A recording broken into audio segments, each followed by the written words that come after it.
दिव्य ध्वनि,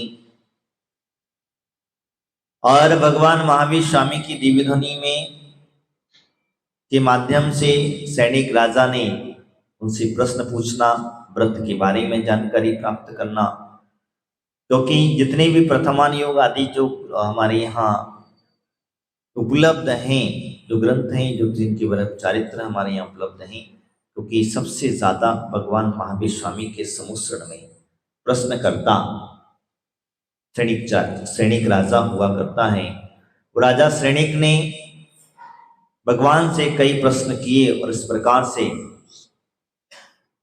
उन प्रश्नों के माध्यम से भगवान महावीर स्वामी ने एक एक चीज का उत्तर दिया और समझ में आया। इसलिए सम्यक दृष्टि होता है, कहते ज्ञान का अर्जन करने के लिए। तब उसके पश्चात गौतम स्वामी उसे संबोधन करते हैं। संबोधन के साथ में इस कथा का सार बताते हैं, इस कथा का प्रकरण बताते हैं कि कथा क्या है, इस व्रत को किस प्रकार से किया जाता है और क्यों किया जाता है और किस लिए किया जाता है, ये बात यहाँ पर उन्होंने बताई। तो गौतम स्वामी वहां कहते हैं कि मालवा देश की राजधानी उज्जैन, मालवा देश की राजधानी उज्जैन, और उज्जैन के अंदर में 56 करोड़ स्वर्ण मुद्राओं का धनी, 56 करोड़ स्वर्ण मुद्राओं का धनी एक सागर दत्त नाम का सेठ रहता था। उसकी सेठानी सहित वह अपने पूरे परिवार के सहित वहां पर रहता था और परिवार के साथ में अपना जीवन यापन करा करता था, धर्म के प्रति आस्था और श्रद्धा के साथ में। उसके 7 पुत्र थे, सातों ही धर्म की आराधना करने में तत्पर पुत्र वधुएं, बहुत सुंदर इस प्रकार से उनकी आगे की परंपरा। उज्जैनी नगर के अंदर में वो रहते थे।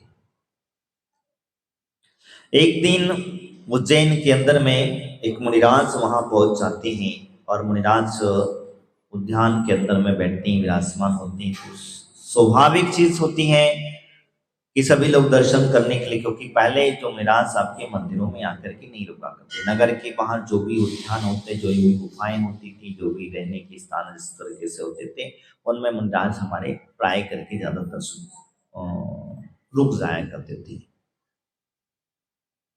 क्योंकि महलों की चकाचौंध और महलों के अंदर में उसे उन्हें रहने का व्यवस्था मैंने कि वो रहते ही नहीं थे, क्योंकि हमें तो शमशान आदि के अंदर में रहने का ज्यादा सुख था, पर्वतों की गुफाओं में और पहाड़ों गुफाओं के अंदर में जो भी शमशान आदि के अंदर में उद्यान में आदि में रह करके अपनी धर्म साधना को और क्रियाओं को परिवर्तन चला करते थे।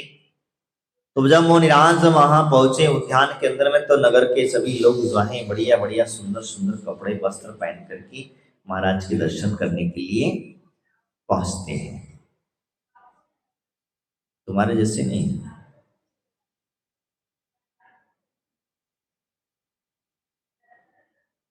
पीछे जो चर्चाएं चल रही हैं थोड़ी सी अगर बंद हो जाए तो बहुत अच्छा होगा। महाराज जी का यहाँ प्रवचन चल रहा है।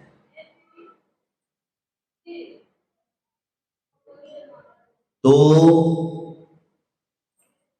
जब वहां उद्यान के अंदर में पहुंच जाते हैं और पहुंचने के पश्चात में होता ये है कि सारे नगरवासी जितने भी लोग थे सब लोग भी पहुंच गए। देखा देखी सेठानी जो थी तो वो सेठानी भी वहां पहुंच गई दर्शन करने के लिए। महाराज के दर्शन करने के लिए जब पहुंचे तो पहुंचने के पश्चात में होता ये है कि सब लोग अपनी अपनी शक्ति के अनुसार व्रत नियम संयम आदि ले रहे थे, जिसको जैसा नियम चाहिए, क्योंकि महाराज के उद्बोधन के पश्चात अगर हम संयम नहीं ग्रहण करें ऐसा हो नहीं था। लोग व्रत करते थे, जिसकी जैसी शक्ति थी वैसी शक्ति से लेते थे।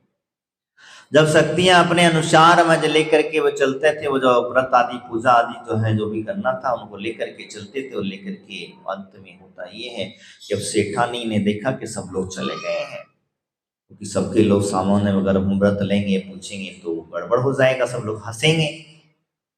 तो हंसने नहीं, सब लोग चले गए तो उसने क्या करा, महाराज से पूछा, महाराज ऐसा कोई व्रत बताओ जिसमें कुछ खाने की भी व्यवस्था हो जाए, रूखा सूखा सही, क्योंकि हमसे उपवास तो होगा नहीं। ऐसा व्रत जो है वो व्रत लेने के भाव से, उसे व्रत करने के भाव से, और वो भी साल में एक ही बार आना चाहिए। क्या? साल में एक ही बार आना चाहिए, और जिसमें भी कुछ खाने पीने को मिल जाए तो बहुत अच्छी बात है। महाराज ने मुस्कुराए तो मुस्कुरा करके कुछ क्षण के पश्चात उस सेठानी से बोले, ठीक है, अगर आपको व्रत ही करना है, उपवास ही करना है, व्रत करने के भाव आपके जागे, बहुत अच्छी बात है। तो सेठ जी ने और सेठानी के लिए उन्होंने रोड़ तीज व्रत का संबोधन दे दिया, उसे बता दिया कि इसको किस तरीके से और किस प्रकार से किया जाता है। आदि आदि उन्होंने व्रत की व्यवस्था बता दी, कब किया जाता है। तो भाद्रव शुक्ला तीज जो है, जिसको हम कहते हैं, उसके दिन जो है उसे किया जाता है। और करते समय रोट बनाना, समझ रहे, रोट बनाना, और उस रोट को साथ में एक शब्द और यहां पर उन्होंने दिया है, खीर। क्या दिया है? खीर जो है, रोट और खीर दोनों चीजें बनाना, और रोट के ऊपर थोड़ा सा चीनी घी लगा करके, अब तो फिर गुड़ घी जो भी है पंच व्यवस्था, पहले तो व्यवस्था चलती थी, तो ऐसा लगा करके उस रोट को बढ़िया से, और बढ़िया सुंदर, दिखने में सुंदर होना चाहिए, ऐसा नहीं और कहीं से टूटा फटा नहीं होना चाहिए। समझ रहे बात को? रोट जो है कहीं से भी टूटा फटा नहीं होना चाहिए, और ऐसा रोट जो है वो रोट ले जाकर के भगवान की पहले पूजा करना। क्या करना? पूजा करना, अभिषेक करना, अभिषेक करने के पश्चात में पूजा करना, और पूजा करने के पश्चात में वो रोट भगवान को लिए चढ़ा देना। अब तुम कहो कि भगवान को क्या रोट चढ़ाता है, मैंने आपको पहले भी बता चुका हूं। व्रत जो भी है, जिस प्रकार से है, वह उसी प्रकार से ही फल देता है। अगर आप मनगढ़ंत भाषाओं से चलोगे, अपने मन से चलोगे, तो जिन धर्म के साथ खिलवाड़ मत करना, व्रतों के साथ खिलवाड़ मत करना। और व्रतों के साथ जो व्यक्ति खिलवाड़ करता है, तो सेठ की जैसी हालत तुम्हारी भी हो जाएगी। अब वो व्रत लेकर के उस सारा का सारा जैसा था बस प्रकार से चले आए, घर पे आकर के उसने अपनी बहुओं को और बेटों को बताया कि भाई महाराज से मैं ये नियम लेकर के आई हूं। बहुएं बोलती हैं कि सासू माँ, आप तो इतनी बड़ी बात करते हो कि सूखा सूखा कौन खाता है, हमारे यहाँ तो कमलों के अंदर में रखे हुए चावल जो हैं, वो चावल हमको पचते नहीं हैं, तो ये सूखा रूखा सूखा ये रोट कैसे बचेगा। व्रत की निंदा करना प्रारंभ कर दिया। क्या किए? क्या किए? व्रत की निंदा। ध्यान रखना, हमेशा हम कहते हैं कि धर्मात्मा, धर्म और धर्म को धारण करने वाले जो जीव होते हैं, उनकी कभी भी निंदा नहीं करना चाहिए। और हमारी आदत है कि वो हम किसी न किसी प्रकार से कहीं ना कोई ऐसा रास्ता ढूंढ लेते और उनकी निंदा करना प्रारंभ कर देते हैं। और निंदा करने के प्रभाव से होता है, ये व्रत की निंदा की, व्रत निंदा के प्रभाव से वो सेठानी ने वो व्रत भी छोड़ दिया। सेठानी ने जब व्रत छोड़ दिया, तो व्रत की निंदा के प्रभाव से उन्होंने इतना पाप का संचय बंद कर लिया, इतना पाप का संचय का बंद कर लिया कि कहते हैं धीरे धीरे करते हुए उनके घर से जितनी संपदा थी, जितनी संपदा थी, वो सारी की सारी संपदा मिट्टी बन गई। 56 करोड़ स्वर्ण मुद्राएं उनके पास में रहा करती, वो सारी की सारी एक तरीके से जितने मिट्टी बन गई, हीरे जवाहरात आदि उसके घर में थी, वो सारे कोयला और पत्थर आदि बन गए, मोती आदि भरे हुए थे, वो सारा पानी बन गया। बाहर बाहर लंबा चौड़ा उनका बिजनेस चलता था, बहुत बहुत दूर तक उनका बिजनेस चलता था। वो बिजनेस भी सारा का सारा धीरे धीरे करते हुए ठप पड़ गया। इतना ठप पड़ गया कि धीरे धीरे करते कहते हैं कि वो सारा का सारा उनके खाने के लाले पड़ गए। खाने के लाले पड़ जाते हैं। तो खाने के लाले पड़ने के बाद कहा, मैंने कहा जो व्यक्ति धर्मात्मा जीवों की, जो व्यक्ति साधु संतों की, जो व्यक्ति धर्म की निंदा करता है, उसकी यही दुर्दशा होती है। ये दुर्दशा का प्रभाव। जो कोई भी व्यक्ति व्रत आदि लेता है, व्रत आदियों की हम निंदा करते, क्योंकि व्रती तो हैं, और व्रतियों की हम जहां निंदा करते हैं, किसी भी प्रकार से हमने छोटी सी छोटी भी निंदा अगर हमने उनकी की है, तो हमें इसका दुष्परिणाम अवश्य भुगतना पड़ता है। और ऐसे कई ग्रंथों के अंदर में इसका परिणाम हमें देखने को सुनने को मिला है। हम नहीं कह रहे, हम आचार्य भगवत जो है ये बात गौतम स्वामी राजा श्रेणिक को बता रहे हैं। किसको बता रहे हैं? गौतम स्वामी राजा श्रेणिक को ये घटना बता रहे हैं। और घटना बताते समय आगे उन्होंने, जैसे कहते हैं कि गौतम स्वामी जब संबोधन करते लग जाते हैं, तो आगे उन्होंने जब बताया कि सारा का सारा उनका धन जो भी था वो चल बसा, खाने के लाले पड़ गए। और खाने के लाले पड़े तो सेठानी ने इस बात को कहे तो विचार तो नहीं किया, समझा नहीं, तब वह चलते हैं, वह विचार करते हैं कि हमारी जो पुत्री है बहुत करोड़पति घर में दी है, लाडली भी है। पुत्री जो थी तो पुत्री के पास चलते हैं, तो पुत्री के यहाँ कुछ दिन अपना समय जो कष्ट में है उसको बिता लेंगे, निकाल देंगे कैसे भी करके। तो वह वहां से उज्जैनी से निकलते निकलते वो हस्तिनापुर पहुंच जाते हैं। कहाँ? हस्तिनापुर पहुंचते हैं। और पहुंचने के पश्चात में उन्हें अपनी पुत्री के पास में संदेशा भेजा गया कि हम ऐसे ऐसे आए हैं और इस तरीके से आए हैं। तो कहते हैं जब पुत्री के पास संदेशा पहुंचा, और पहुंचने के पश्चात में होता यह है कि पुत्री ने भी मना कर दी। क्या किया? मना कर दी। पुत्री ने मना कर दी। पुत्री ने कह दिया कि मेरे घर में अगर ये लोग आएंगे, फटे पुराने कपड़ों से आएंगे, लोग कहेंगे इसके माँ बाप की सेवा करी, माँ बाप को क्या कोई चोरी छुपके से दान आदि मतलब पैसा आदि रुपया आदि दे रही होगी, इसके लिए इनका लालन पोषण अथवा नहीं करने को उसके मन में जो भी विकल्प रहा होगा उसकी बहुत बड़ी व्यवस्था हम ना समझते हुए कहते पुत्री ने डायरेक्टली मना कर दी। मना कर दी तो अब कहते पत्र एक लिख करके अपने एक दासी के साथ में चोरी छुपके, वो 16 लोग थे, उनको सारों को भोजन की व्यवस्था साथ में ले जा करके साथ में 5 जो है बहुमूल्य रत्न उसके साथ में रख दिए। इसके साथ खाने के साथ में 5 बहुमूल्य रत्न जब रख दिए, पीछे वाली आवाज हमारी अभी तक बंद नहीं हुई है, पीछे वालों की आवाज अभी तक बंद नहीं हुई। अगर नहीं बंद करना है तो कोई बात नहीं, बाहर जाके पढ़ लें अपना।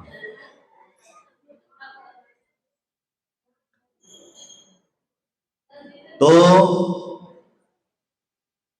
आगे होता ये है कि जब घटना आगे घटती है, घटने के पश्चात में जो है वो कहते हैं कि जब पुत्री ने 5 रत्न उनको दे दिए, और देने के पश्चात में होता है कि जब 5 रत्न रख करके सारा का सारा खाने में, कहते हैं जब व्यक्ति का पाप कर्म का उदय आता है तो ऐसी दुर्घटनाएं घट जाती हैं।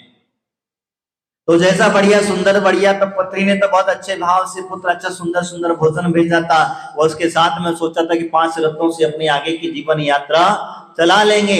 लेकिन वह तो पाप कर्म का जब उदय आया है तो उसे भोगना भी पड़ेगा। कहते हैं पुत्री ने जैसे दिया, देने के बाद में जैसे वो टिफिन खोला गया, भोजन खोला गया, और खोलने के पश्चात में होता यह कि वो 5 के 5 रत्न तो बन गए कोयला। क्या बने? 5 के 5 रत्न बन गए कोयला, और भोजन बन गया सड़ा गला, कीड़े इल्ली आदि पड़ने लगी। ये बेटा हमारी बहन ने हमारे साथ इतना बड़ा दुर्व्यवहार किया। जिस पुत्री को हमने अपने लाड़ प्यार से पाला, वो पुत्री हमारे बगैर एक क्षण भी नहीं रहती थी, हमसे इतना प्रेम करती थी, वो पुत्री ने हमको ऐसा भोजन भेजा। उन भाइयों को नहीं रहा कि उन्हें सब लोगों ने देखा, और वो सारा का सारा भोजन इकट्ठा किया, वहां एक गड्ढे के अंदर में सारा का सारा भोजन उठाया, दबाया, और दबा करके उसमें चिन्ह करके चले गए वहां से। उन्होंने कहा था ऐसी बेइज्जती से क्या लेना देना। तो मैंने कहा जहां पुण्य आपका खत्म हो जाता है वहां पर इसी प्रकार की बेइज्जतियां होना प्रारंभ हो जाती हैं। और पुण्य जब खत्म होता है, कहा मैंने बीच में कहा था, धर्म धर्मात्मा धर्म को धारण करने वाले मुनिराज आदि जो हैं, इनकी कभी भी निंदा नहीं करना। व्रत आदि आप लेते हैं, व्रतों की कभी भी निंदा नहीं करना। अगर व्यक्ति ने किसी ने व्रत लिए, मैंने आपके एक आचार्य धर्मसागर जी महाराज की कहानी बताई थी। आचार्य महाराज चंद्रसागर जी महाराज जी ने उन्हें 2 प्रतिमा दे दी। धर्मसागर जी महाराज जब ग्रस्त जीवन में थे तो उन्हें 2 प्रतिमा दे दी, और प्रतिमा देने के पश्चात में जब माँ के पास पहुंचे, माँ ने कहा, माँ को बताया कि माँ आज गुरु महाराज ने मुझे 2 प्रतिमा दे दी हैं। तो उन्होंने कहा आज तो तेरा जीवन का भाग्य संवर गया, गुरु कृपा तुम्हारे ऊपर हो गई है, गुरु की दृष्टि तुम्हारे ऊपर हो गई है, और 2 प्रतिमा ले ली है तो घबराना मत। कैसे पालेंगे, किस प्रकार से पलेगा, क्या होगा क्या नहीं, 2 प्रतिमा लिए से हर्ष आप पालन करो, हम तुम्हारा पलवाएंगे। और उनकी माँ ने जब तक घर में रही तब तक उनकी प्रतिमाओं का पालन करवाती रही। तो ये तो होता है व्रत की अनुमोदना। समझ में आया? ये तो होती है व्रत की अनुमोदना। अब कहीं किसी ने व्रत लेकर के आ गया, अरे यार रोज रोज परेशानी झंझट होती है, खाना बनाना पड़ता है, शुद्ध बनाना पड़ता है, ऐसा बनाना पड़ता है, ये करना पड़ता है, हम लोग करते हैं। तो हम लोग कभी कभी इस प्रकार से कई व्रतों को ले लेते हैं। व्रत लेने के पश्चात में हमें कहीं ना कहीं हमें तकलीफ होती है। तो जो लोग घर में रहते हैं, घर के महिलाएं घर का कार्य करती हैं, जिन्हें व्यवस्था बनाना पड़ती है, तो वो कभी कभी थोड़ी सी खेत खिन्न हो जाती हैं। तो खेत खिन्न मत होना मेरी माताओं।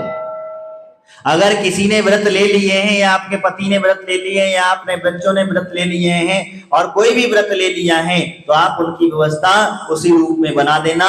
क्योंकि अगर आप बना दोगे तो आप बस व्रत की अनुमोदना करोगे, उसका पुण्य का 6ठा भाग आप भी प्राप्त कर लोगे। ध्यान में रखें।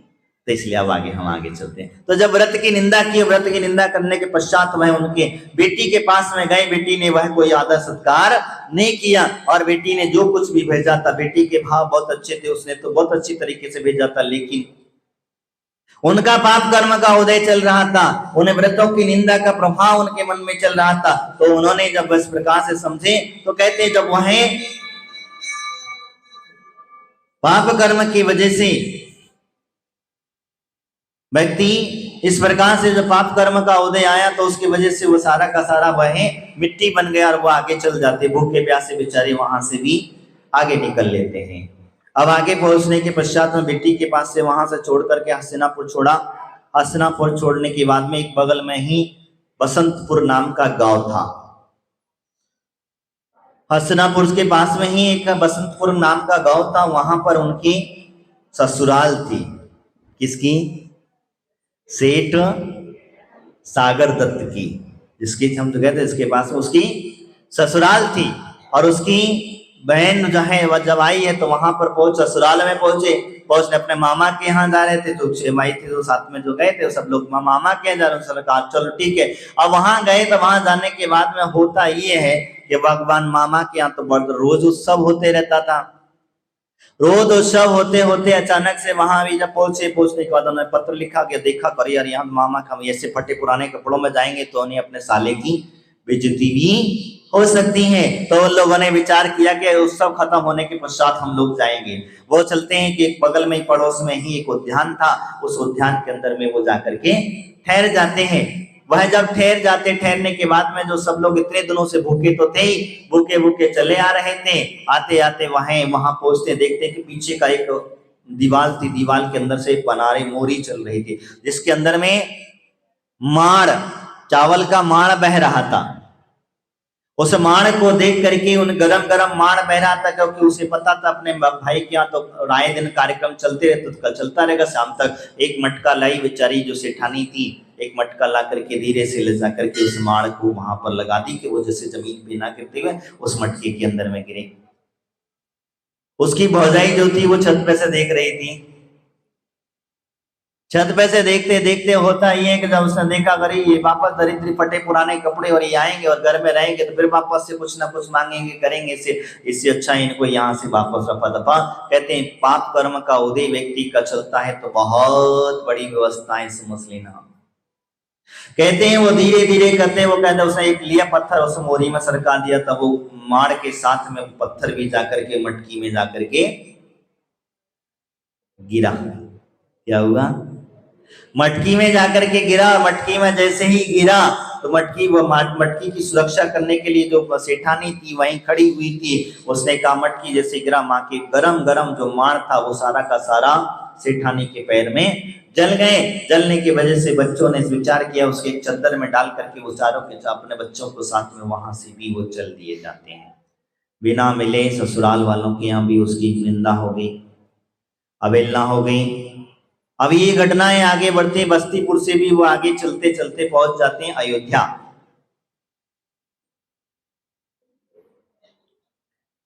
क्योंकि अब वो अयोध्या पहुंचते हैं।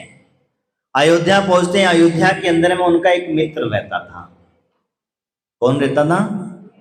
मित्र रहता था।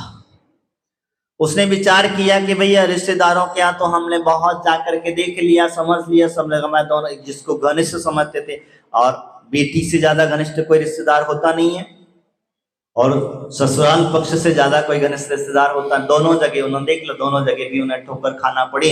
तब उन्होंने विचार किया चलो मित्र के पास चलते पहले, लेकिन बस सेठ ने कहा तुम सब लोग यहीं रुको, मैं अकेला सेठ के घर पे जाता हूँ, मित्र के पास जाता हूँ, उसके बाद में जैसा भी होगा, जो भी घटना होगी मैं आपको यहाँ बुला लूंगा।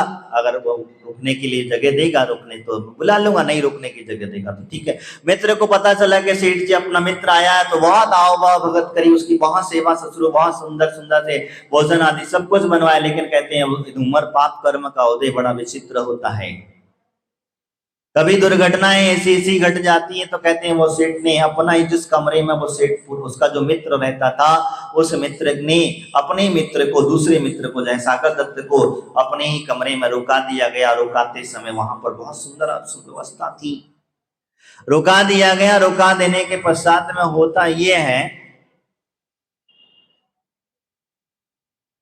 कि एक मयूर था वहां, रत्नों का बना हुआ सुंदर सा, साक्षात मयूर नहीं था, रत्नों का बना हुआ मयूर था, और उसके अंदर में एक बहुत से रत्न की माला टंगी हुई थी।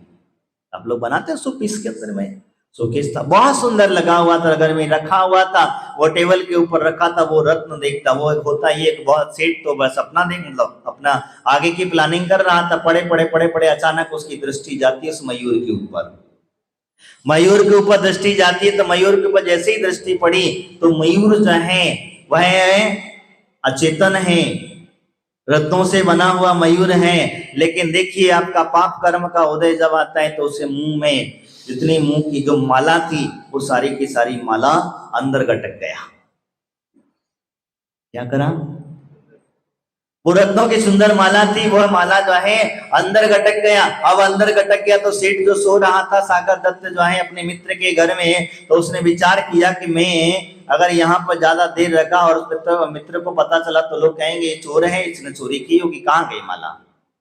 उस बेचारे चोर के भय से, डर के भय से उसने उस मित्र के यहाँ से भी रातों रात निकल करके चला गया। अब देखिए कितनी बड़ी विडंबना, कितनी बड़ी विडंबना होती। आगे चलता है, आगे जाकर के वह भटकते भटकते कहते चंपापुरी पहुंच जाता है। कहाँ पहुंच जाता है वो पहुंच जाता है चंपापुरी। और चंपापुर पहुंचने के पश्चात में वहां एक सेठ के यहाँ नौकरी करते हैं। सेठ के यहाँ सभी के सभी सातों पुत्र वधु हैं, और वो स्वयं दोनों पति पत्नी। स्त्रियां जो थी पुत्र वधुआ सेठानी थी, तो वो तो क्या नाम है घर का काम करती थी, घर का रोटी बर्तन आदि जो भी घर का सारा काम था वो सातों के सातों लोग, 8 लोग जो करते किया करते थे, वो सारा काम घर का निपटाया करते थे। और इधर जो भाई पुत्र थे वो पुत्र अपने पुत्रों के साथ में लेकर के सेठ जी की दुकानदारी आदि में जो भी कार्य हुआ करता था, हमाली आदि का वह सारा कार्य किया करते थे। इस प्रकार से उसके बदले में सेठ जो है जो कुछ भी भोजन पानी दे देता था, उसके उस भोजन से वह अपना जीवन यापन वहीं बगल में ही छोटी सी झोपड़ी बना करके, पहले तो झोपड़ियां चलती थी, घास फूस की झोपड़ियां बना लिए, वहीं रह करके रहते थे। अब वो जब सबके सब रहते काफी दिन बीत जाते। एक दिन जो है वह उसकी जो जिस सेठ के यहाँ वो रह रहे थे चंपापुर के नगर में, तो उसने एक मुंह बोला भाई इसको बना लिया था। इसको सागर दत्त सेठ को मुंह बोला भाई बना लिया। तो उसने कहा, सेठानी ने कह दिया कि जाओ अब आज कल जो है अच्छी तरीके साफ सफाई करना, घर की साफ सफाई अच्छे से करना, सब व्यवस्था बनाना, कल आके ऐसे सता हुआ कल ऐसा है क्या। तो जिनकी दरिद्रता आई थी, सागर दत्ता की जो सेठानी थी, उसने पूछा कल ऐसा क्या है, तब उन्होंने बताया कि कल ऐसे ऐसा व्रत है और उस व्रत के अंदर में इस प्रकार से किया जाता है। तो उन्हें अपना पूर्व का पाप कर्म याद आ गया। क्या हुआ? पूर्व का जो पाप, मेरे पूर्व में जो उन्होंने पाप कर्म किया था, व्रत को दोषारोपण निंदा की थी, वो व्रत का निंदा उन्हें सारों को सबको याद आ गई। और आने के पश्चात में होता यह है कि वो लोग अपने व्रत की निंदा करते हैं। जो निंदा की थी उन्होंने, अब वो अपने जिस निंदा की थी उस पाप के पश्चाताप के लिए वो अपने पाप की निंदा करना प्रारंभ कर देते हैं और विचार मन में भाते हैं। अब उसमें से होता ये कि जो छोटी वाली बहू थी, घर में सारा सामान आया तो जितना था, वो छोटी वाली बहू ने अब अचानक से जाकर के चुपचाप से भगवान के पास अपने हिस्से का, सबको अपने अपने हिस्से के रोट दे दिए। रोटी जो बनाते थे पहले तो टक्कर बनाते थे, अब उनके कहाँ तवा रखा है, बोलसा रखा है, ये रखा है। बेचारे गरीबी दरिद्र हालत तो थी, तो वो हाथों से टिक्कर बनाए, तो मोटे मोटे जैसे टिक्कर बनाए और अग्नि को सेक लिए और बनाते अपने चलते रहता था। घर में कुछ था कहे कि नहीं है, तो उसका जैसा था, जैसा क्योंकि सेठ जो सामान दे देता था बस उसको खा करके बेचारे पानी पी करके अपना जीवन यापन, सबके हिस्से का जो अलग अलग सामान दे दिया जाता था। वो जो छोटी बहू थी, उस छोटी बहू के हिस्से का जो रोट था, वो रोट के साथ में सामग्री ले जाकर के भगवान के मंदिर में पहुंच जाती। चुपचाप से मंदिर में पहुंचती है और भगवान से प्रार्थना करती है कि भगवान मेरे पास तो कुछ है नहीं, मेरे भाव तो ये थी कि सोने का रोट चढ़ाऊं। कहेगा मेरे भाव ये हैं कि मैं तो सोने का रोट चढ़ाऊं भगवान के समक्ष में, तो लेकिन उसके भाव मेरे पास तो ये छोटा मोटा रोट है, मेरे पास कुछ है नहीं। वो अपना जो हिस्से का जो रोट था वो ले जाकर के भगवान को चढ़ा दिए। उसके भाव बने सोने का रोट चढ़ाऊं। ध्यान रखना, हमारे आचार्य भगवंत कहते हैं अगर आप धनपति हो, करोड़पति हो, अरबपति हो, तो भगवान की पूजा उसी प्रकार से करना। क्या उसी प्रकार से? मतलब द्रव्य जो है उत्तम से उत्तम, अच्छे से अच्छा द्रव्य चढ़ाने की कोशिश करना, क्योंकि जब ही आपको पुण्य का उत्तम से उत्तम फल मिलता है। तो कहते हैं भगवान के समक्ष उसके जैसा तुम्हारे पास द्रव्य है वैसे चढ़ा दिए। तो उसने वहां पर वो रोट चढ़ा दिया और चढ़ा करके वापस वह अपने काम में लग गई, किसी से कुछ नहीं कहा उसने। लेकिन देखिए वो इतना सा पुण्य का संचय जब होता है, जब पुण्य उसने इतना संचय कर लिया उस छोटे से रोट में भगवान को चढ़ाने के पश्चात में, वह अब जाती है उसकी जो सासू थी, सासू ने सारा वृत्तांत सुना। सेठानी जो थी, सेठानी का सारा सामान ले जा करके मंदिर में पूजा करने की व्यवस्था बनी। अब होता ये तो जो सेठानी थी, वो सेठानी ने उसकी जो सासू बहू की जो सागर दत्ता की घरवाली के लिए भी एक रोट दे दिया, तुम भी चढ़ा लो भगवान को। वो लोग तो सब चढ़ाने जा ही रहे थे, भगवान की पूजा अर्चा करने के लिए जा ही रहे थे, तो तुम भी चलो बोले हमारे साथ में। तो उसने भी एक रोट, क्योंकि भाभी तो भाई मानती थी, तो भौजाई कह करके उसने कहा भौजाई एक काम करो, ये रोट लो और तुम भी भगवान को चढ़ा देना। देखते क्या है कि जैसे ही भौजाई के हाथ में वो रोट आता है, रोट बन जाता है सोने का। क्या हुआ? रोट बन जाता है सोने का। जैसे ही वो सोने का रोट बनता है तो भौजाई जो थी, जो भाभी थी उसकी जो है जिसको बना रखा था, वो भाभी का मन खराब हो जाता है। बोले देखो दरिद्री लोग इतना सोने का रोट चढ़ाएंगे भगवान को, कहीं कुछ गड़बड़ तो नहीं हो गई। तो वापस लेती, वापस जैसे लेती वो वैसे के वैसा हो जाता है। ऐसे 3-4 बार 6 बार उन्होंने किया। 4 के बाद तत्पश्चात उसने वो समझ लिया, क्योंकि सेठानी थी, जिन धर्म के प्रति श्रद्धा थी, उसने समझ लिया कि इसका पुण्य कर्म का उदय आ गया है, अब इसका पुण्य प्रबल होने लगला गया है। तो इसी वजह से इसके जो हिस्से का है यही चढ़ाएगी। उसने कहा ये रोट भाभी आप ही लो और आप ही चढ़ाओ, अब तुम्हारा पुण्य कर्म का उदय आ रहा है। और पुण्य कर्म के उदय की वजह से उसने कहा जाकर के भगवान की पूजा, वो सोने का रोट चढ़ाया। किसका? तुम लोग किसका चढ़ाते हो? हाँ, आटे का भी चढ़ाने में भी कंजूसी कर दो, कहते हो कौन चढ़ाएगा, क्यों चढ़ाना चाहिए, उसमें भी नए नए प्रकार से हम लोग वो चलाते हैं। कई लोग तो कहते हैं विराते नहीं चढ़ाना चाहिए भगवान को, आटा का रोट नहीं चढ़ाना चाहिए। अरे भैया मेरे आत्माओं, तुम इतनी क्यों अपनी दिमाग लगा रहे हो? भगवान की वाणी को तुम अपनी वाणी क्यों बना ले रहे हो? भगवान महावीर स्वामी के दिव्य देशना में खिरा हुआ घटना कोई ये घटना कोई बहुत दूसरा तो नहीं बताया, गौतम स्वामी ने बताई। गौतम स्वामी ने बताने के बाद वो भी किसको बताई? किसको बताई? राजा श्रेणिक को ये घटना बताई। तो बताओ, भगवान महावीर से बढ़कर के तुम महावीर बन गए हो? तुम महावीर बन गए हो? नहीं बने। तो इसीलिए मैंने पहले ही कहा था, जो व्रत जिस प्रकार से जिस विधि से बताया गया है, जिस प्रकार कहा गया है, शास्त्र के अंदर जो प्रमाण मिले हैं, उसे उसी प्रकार से करोगे तो उस व्रत का फल भी कई गुना हमें प्राप्त कर लेता है। हम अपनी मनगढ़ंत भाषाओं के लिए, अपने मन के संकल्प विकल्प के लिए हम लोग कभी कभी ऐसे दुर्व्यवहार कर लेते हैं। और फिर एक ने किया, एक ने नहीं किया, एक करता है दूसरा नहीं करता, दूसरे ने किया तीसरे नहीं किया। ऐसा हमारे मन में संकल्प। किंतु परंतु जो व्यक्ति किंतु परंतु से जूझता हुआ व्रत करता है, वो व्रत मतलब नहीं है, क्योंकि जूझ रहा है, उसके मन में शंका है। और जिसको शंका होती है, भगवान के वचनों पर शंका होती है, वो भगवान की वाणी को झेलने के कितनी पूजा करते रहो। जब शंका है तो शंका तुम्हारे जीवन में शंका ही पैदा करेगी, पुण्य का संचय आदि को नहीं। तो इसी प्रकार से जब कहा तो वो पहुंच जाते, स्वर्ण का रूप जब चढ़ाती है और चढ़ाने के बाद में उसे व्रत अपना था, जो पश्चाताप हुआ भगवान के समक्ष, उसने अपने अपने दोषों की निंदा की, गुरु के पास में जाकर अपने दोषों के व्रतों की निंदा की कि मैंने ऐसे ऐसे व्रतों को छोड़ दिया। और तब वहां पर वह व्रत को पुनश्च वहां से प्रारंभ कर देती हैं। कर देने के पश्चात में जो उसकी भाभी थी, ननन थी, जो उसको अपनी बहन बना के रखा था सागर दत्त ने, उस बहन के मन में विचार आ जाता है, से अपने पति से कहती है, सुनो ये अपने यहाँ बहुत धर्मात्मा जीव लगते हैं, पुण्यात्मा जीव हैं, तो आप एक काम करो, इन्हें थोड़ा बहुत द्रव्य दे दो, थोड़ा बहुत द्रव्य दे दो, जिससे ये व्यापार आदि कर लें। अपनी सेवा इन्होंने बहुत अच्छी तरीके से की है। तो उसके मन में विचार बनता है। सेठ ने कहा ठीक है, कुछ द्रव्य देकर के सागर दत्त को दे दिया जाता है और वो अपना व्यापार आदि प्रारंभ करते हैं।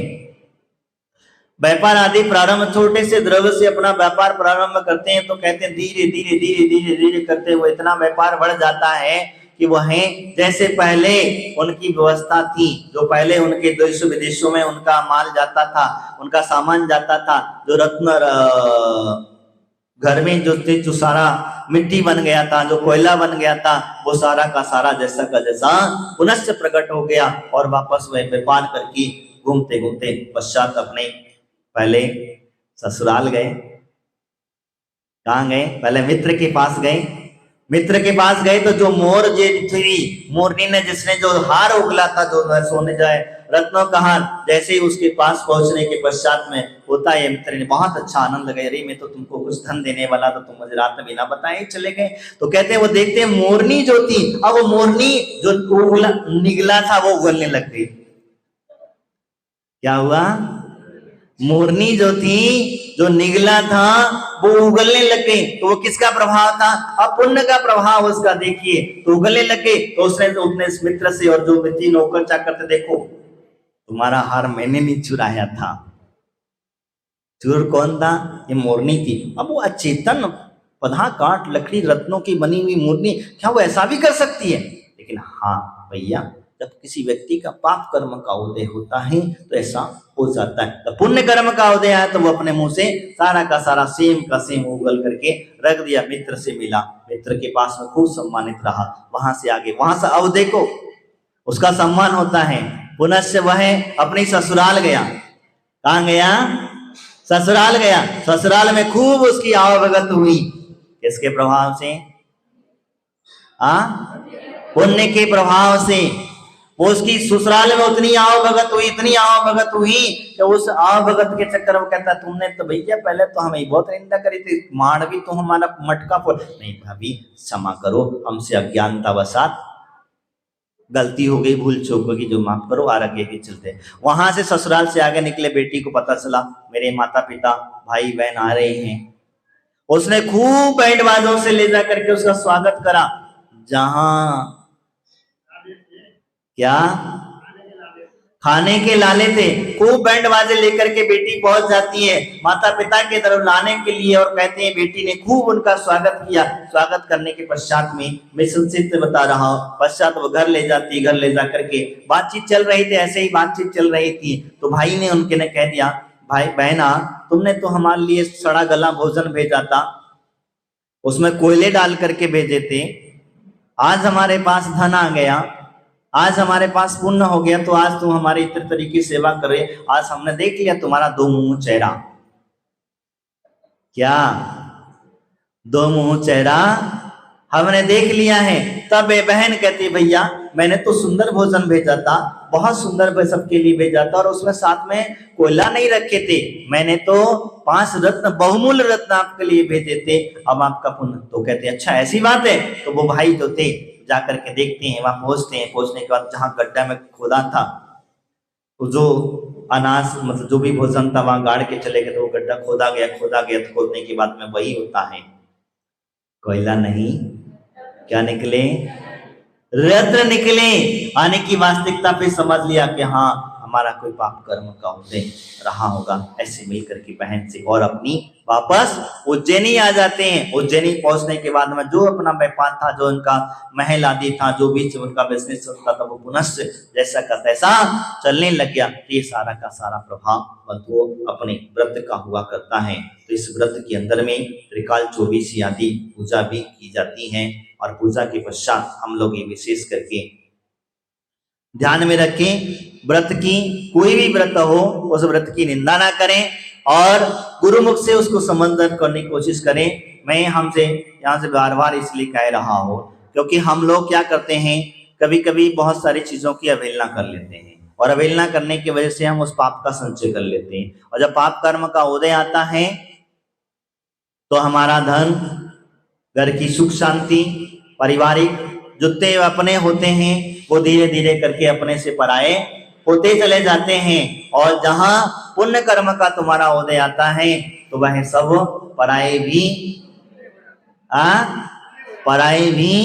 अपने होते चले जाते हैं।